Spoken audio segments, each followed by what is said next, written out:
Hey hi guys, நாங்கள் இப்போ எங்கே வந்திருக்கோம் அப்படின்னா மதுரையில் போட்டிருக்கிற கடல் கன்னி கண்காட்சிக்கு தான் வந்திருக்கோம். வெளியில் சரியான கூட்டமாக இருந்துச்சு. எங்களுக்கு டிக்கெட்டே கிடைக்குமா கிடைக்காதான்னு தெரியல, அந்த மாதிரி ஒரு சுச்சுவேஷனில் இருந்தோம். அடுத்து ஒரு ப்ரோ தான் வந்து எங்களுக்கு கொஞ்சம் டிக்கெட்டுக்கு ஹெல்ப் பண்ணார். வெளியில் என்ட்ரன்ஸே வந்து நல்லா பிரம்மாண்டமாக பண்ணியிருந்தாங்க. ஒரு ஃபிஷ்ஷோட வாய்க்குள்ளே அப்படியே போகிற மாதிரி இருந்துச்சு. இப்போ உள்ளே என்ட்ரன்ஸ் ஆகிருக்கோம். இங்கேயே பயங்கர ரஷ்ஷாக இருக்குது. இன்னும் உள்ளேயே போகலை. நாங்கள் உள்ளே போயிட்டு எப்படி இருக்குன்னு காமிக்கிறோம். நீங்களும் எங்கள் கூட வீடியோவில் பார்த்து என்ஜாய் பண்ணுங்கள். அதுக்கு முன்னாடி நம்ம சேனலை மறக்காமல் நீங்கள் சப்ஸ்கிரைப் பண்ணி வச்சுக்கோங்க. நம்ம இப்போ வீடியோக்குள்ளே போகலாம்.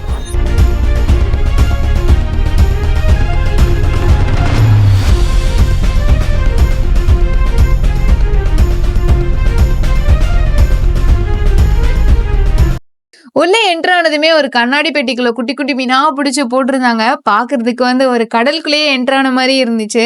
லைட்டிங்க்கும் அதுக்கும் நல்லா கலர்ஃபுல்லா வேற இருந்துச்சு. எக்கச்சக்கமான மீன், சின்னதுல இருந்து பெருசு வரைக்கும் அவ்வளவு வெரைட்டிஸ் வச்சிருந்தாங்க. ஓய்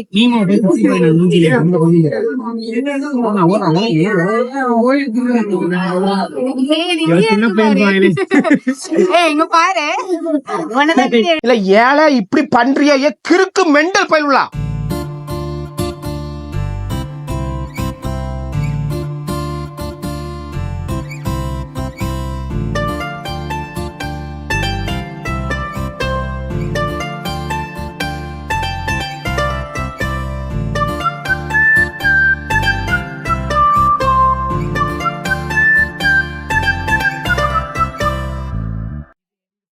ஃபைனலி நாங்கள் ரொம்ப நேரமாக வெயிட் பண்ணிட்டு இருந்த கடல் கனியை பார்த்துட்டோம். ஆனால் பக்கத்துலேயே போக முடியல. நாங்கள் பக்கத்தில் போகிறதுக்கே ஒரு 1/2 hour கிட்ட ஆயிடுச்சு.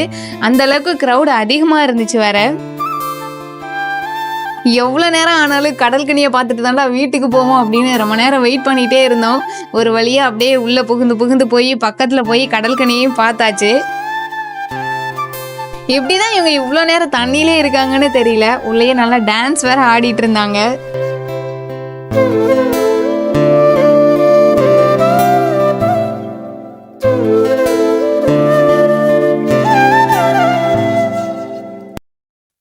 அந்த கடல் கனியை பாத்துட்டு வர்றதுக்கு மட்டும் 1 மணி நேரம் ஆச்சு டைம். இப்பதான் வெளியில வந்துருக்கோம்.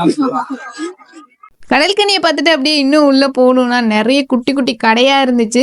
ப்ளஸ் நிறைய ஃபன் ஆக்டிவிட்டி கேம்ஸ்லாம் வேறு வச்சுருந்தாங்க. அதுலேயும் நாங்கள் 1-2 கேம்ஸ்லாம் வேறு ட்ரை பண்ணியிருந்தோம். வந்து இந்த வாலிபால் கேம் விளையாட போகிறோம். ஒரே சான்ஸ்ல அங்கே இருக்கிற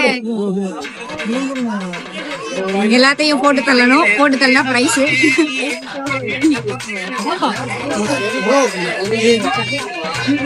கையில கிட்ட ஒரு 50 ரூபா கொடுத்ததுக்கு என்ன பண்ண முடியுமோ வேஸ்ட் பண்ணல. ஒரு என்டர்டெயின்மென்ட் தான், அவ்வளவுதான். இப்போ வந்து நான் இன்னொரு கேம் விளையாட போறேன். போய்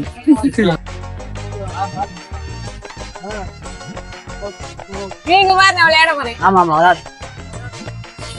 இந்த 6 பால் அந்த 6 நம்பர்ஸ்ல போடணும். போட்டா எவ்வளவு வருதுன்னு பார்க்கலாம், என்ன கிஃப்ட் கிடைக்குதுன்னு பார்க்கலாம்.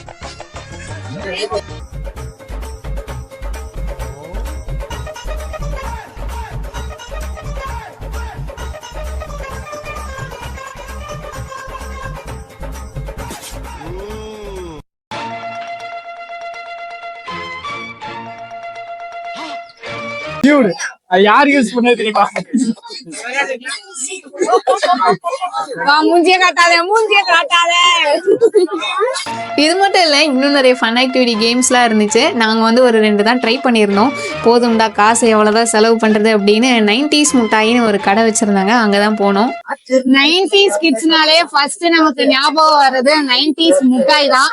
அதவே இங்க வந்து ஒரு கடையா போட்டிருக்காங்க. என்னென்ன முட்டாய் இருக்குன்னு பாருங்களேன். இந்த 90s முட்டாய் கடையில் நாங்கள் எதுவுமே வாங்கலை. சும்மா வேடிக்கை மட்டும் பார்த்துட்டு அங்கேருந்து கிளம்பிட்டோம். பக்கத்துலேயே வந்து ஷாப்பிங் பண்ணுறதுக்கு இந்த 10 ரூபா பொருள்லாம் போடுவாங்கள்ல, ஆனால் இங்கே வந்து 10 ரூபாய்க்கு எதுவுமே கிடையாது. கொஞ்சம் நிறைய திங்ஸ்லாம் வச்சுருந்தாங்க. அது உள்ள ஷாப்பிங் பண்ணலாம் அப்படின்னு ஃபுல்லாக போய் ஒரு ரவுண்ட் அடிச்சுட்டு வந்தோம்.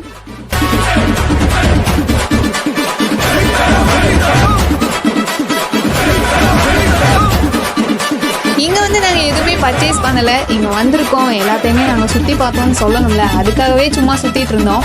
இந்த கடை எல்லாத்தையும் சுற்றி பார்த்ததுக்கு அப்புறமா ஒரு சைடு ரைடுலாம் போட்டிருந்தாங்க. சரி, ஏதாவது ஒரு ரைடு போகலாம் அப்படின்னு அங்கே போக ஆரம்பிச்சிருந்தோம். ஸ்டார்டிங்கே வந்து ஃபுட்டு தான் வச்சுருந்தாங்க. அங்கே போய் ஒரு டெல்லி அப்பளம் எவ்வளோண்ணா அப்படின்னு கேட்டால் ஒரு டெல்லி அப்பளமே 70 ரூபா அப்படின்னாங்க. 70 ரூபாய்க்கு ஒரு அப்பளமா? எனக்கு அப்பளமே வேணாண்டா, நான் இங்கே எதுவுமே சாப்பிடவே மாட்டேன்டா அப்படின்னு அங்கேருந்து கிளம்பியாச்சு. ஸ்டார்டிங்லேயே வந்து குழந்தைங்களுக்கு தான் நிறைய விளையாடுறதுக்கு வச்சுருந்தாங்க. அடுத்து பார்த்தோன்னா ஃபர்ஸ்டே வந்து டெரராக அந்த பேய் வீடு தான் இருந்துச்சு. இவ்வளோ தூரம் வந்துட்டு நம்ம ஃப்ரெண்ட்ஸை பார்க்காம போனால் எப்படி அப்படின்னு போய் டிக்கெட் எவ்வளோன்னு கேட்டோம். ஒரு ஆளுக்கு 50 ரூபான்னு சொல்லியிருந்தாங்க. பேய் வீட்டுக்கு போகலான்னு தான் பிளான் பண்ணோம். ஒரு ஆளுக்கு 60 ருபீஸ் டிக்கெட்டு. எங்ககிட்ட வந்து 50 ரூபா தான் இருக்கு. வெறும் 50 ரூபா. 3 பேர் வந்திருக்கோம். காசு இல்லை. ஜிபே பண்ணலான்னு கேட்டால் ஜிபே இல்லையா, காசு இல்லாதனால எங்களால் போக முடியல. இங்கே நிறைய ரைடுலாம் போட்டிருந்தாங்க. நாங்கள் ரைடு எதுவுமே போகல. ஏன்னா இங்கே யூபிஐ கார்டெலாம் எதுவுமே அக்செப்டட் இல்லை. நாங்கள் வந்து கேஷே எடுத்துகிட்டு வரல, அதனால் எங்களால் போக முடியல. இங்கே வந்ததுக்கு பிரயோஜனமாக இந்த ஒரு கிஃப்ட் மட்டும்தான் கிடச்சிது. இதை வாங்கிட்டு நாங்கள் அப்படியே வீட்டுக்கு கிளம்புறோம். உங்களுக்கு இந்த மாதிரி ட்ராவல் அண்ட் ஃபுட் ரிலேட்டடான கண்டென்ட்லாம் பிடிக்கும் அப்படின்னா நம்மளோட சேனலை மறக்காமல் சப்ஸ்கிரைப் பண்ணி வச்சுக்கோங்க. நம்ம இதே மாதிரி நெக்ஸ்ட் வீடியோவில் மீட் பண்ணலாம். பை.